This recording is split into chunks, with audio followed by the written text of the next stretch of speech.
What's going on, guys? Welcome into the Bulls Report. My name is Patrick Siepman. Coming up on today's show, I got three big names the Bulls could be trading for this offseason, and here they are. Jonathan Isaac, Mitchell Robinson, and Jerami Grant. Bleacher Report put out an article suggesting Chicago targets these three players. And we'll get to my thoughts on those three guys in a second and give you guys some quotes from Bleacher Report. But first, I want to get you guys involved on today's show. I want you guys to go down in the comment section and grade the Bulls season so far. With the Bulls 3 games below 500, big time win versus the Pacers last night. But how are you feeling? Because right now, I'd probably give it a C+. Obviously, the season did not go as planned for Chicago, with obviously them, not really being in the thick of things for the true playoff race. But I think Coby White and Ayo Dosunmu, their development has given me some, optimism for the future here in Chicago. But let me know, grade the Bulls season so far.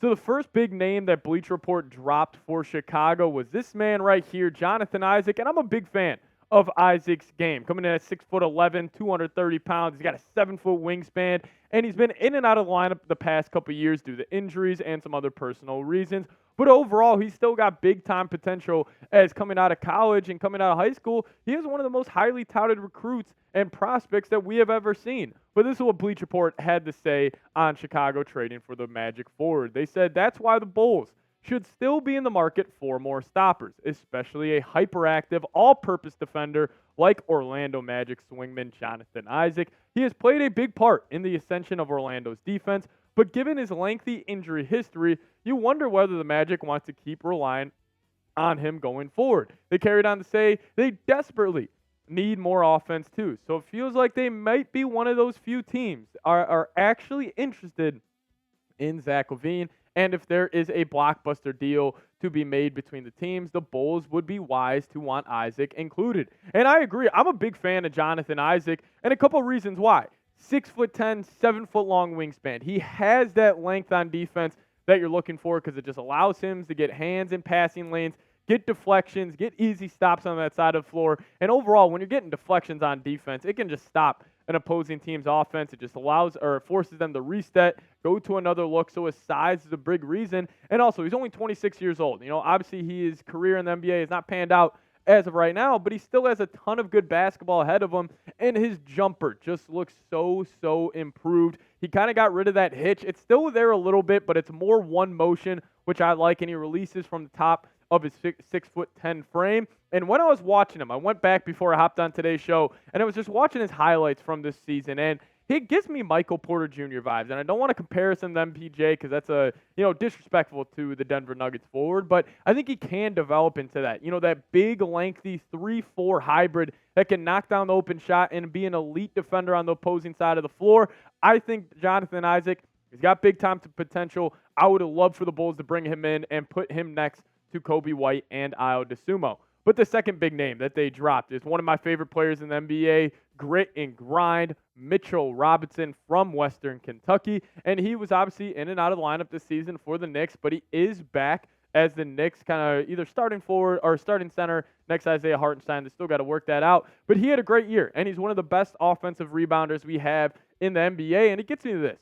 If the Bulls are going to, move off, Nikola Vucevic, I think it would be 100% the right move. Just continuously when I watch Vuce play this season, I just keep going back to him being such a net negative on defense that his offensive game doesn't overlap or mask his just brutal play on the defensive side of the floor. So I want Vuce off this team ASAP, and it would be a great addition to bring in Mitchell Robinson. This is what Bleacher Report had to say. They said Robinson possesses the kind of hops you almost never see in a 7-footer, and he routinely puts it to good use as a shot blocker, glass cleaner, and above the rim finisher. He's had his share of injuries though, and the New York Knicks could conceivably be willing to let him go if they plan on paying what it takes to bring Hartenstein back as an unrestricted free agent. They carried on to say a straight-up swap with Vucevic for Robinson wouldn't do much for the Knickerbockers, but a 3-team deal that sends Vucevic somewhere else and delivers assets to New York, probably including at least one first-round pick for Chicago,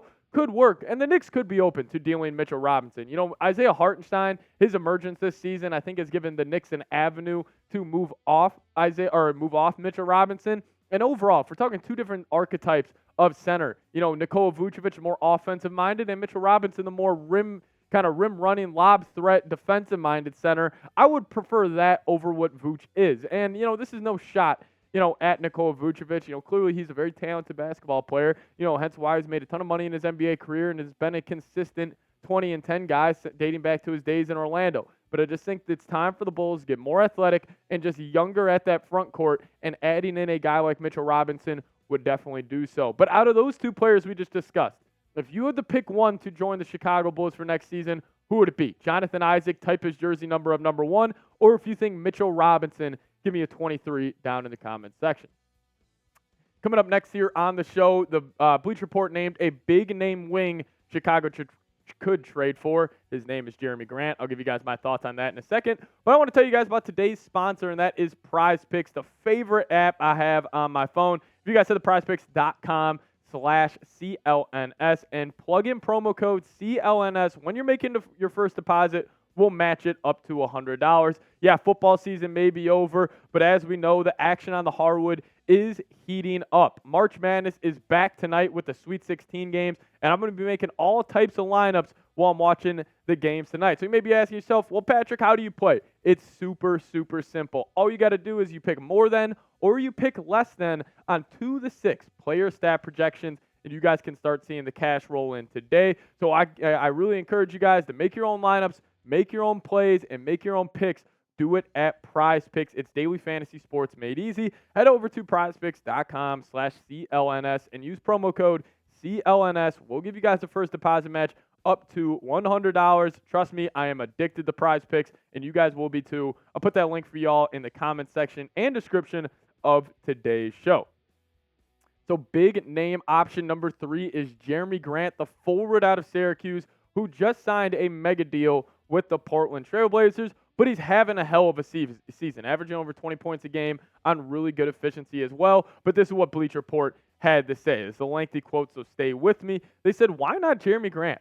The second Damian Lillard decided he was gone with the Portland Trail Blazers, Grant immediately looked overpaid and out of place. The 30-year-old isn't quite finished with the first season of the 5-year, $160 million deal he signed last summer. That's a massive amount of money for someone who never quite made it to stardom.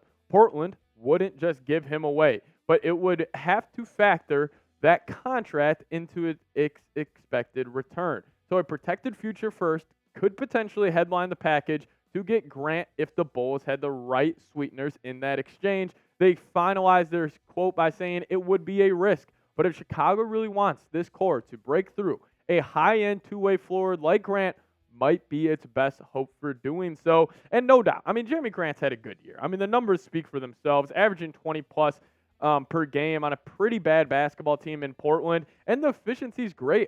Shooting 45.1% from the field and 40.2% from downtown. He's had a great year for Portland. And, with a bunch of bad basketball around him, I think it just kind of speaks to his game. But I'd rather go a different direction. If the Bulls are going to bring back or bring in a true forward here who is a, that 3-and-D archetype who can play on the outsides, defend and get it done from downtown, I'd rather have them just bring back Patrick Williams and see what he can turn into. Obviously, we heard that report before this season started that he wanted $200+ million. I doubt he's going to get that, but if the Bulls can get him for maybe a 3-year, $85 million deal, I would be completely in, maybe a little less than that. Maybe I go around 3 for $60 for Patrick Williams, but I would just rather see him develop instead of bringing a guy like Jerami Grant that doesn't necessarily fit the Bulls' timeline. But I want to round out today's show asking you guys this question.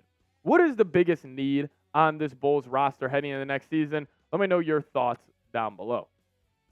My biggest need, no doubt, is size. The Bulls have been a small team, especially in that front court, for the past couple of seasons. You got bigger guards in Kobe White and Ayo Dosunmu, both coming in at 6'5", but overall in the front court and the wing spot, they just need the lengthier players and just overall more size. And, I think all 3 of the guys that the Bulls brought in on today's video, I think would definitely do so. But if we get any more updates around the Bulls making a big-time trade, we'll make a video for you guys ASAP. So hit that subscribe button, lock us in as your go-to Bulls YouTube channel. See you guys next time. As always, go Bulls.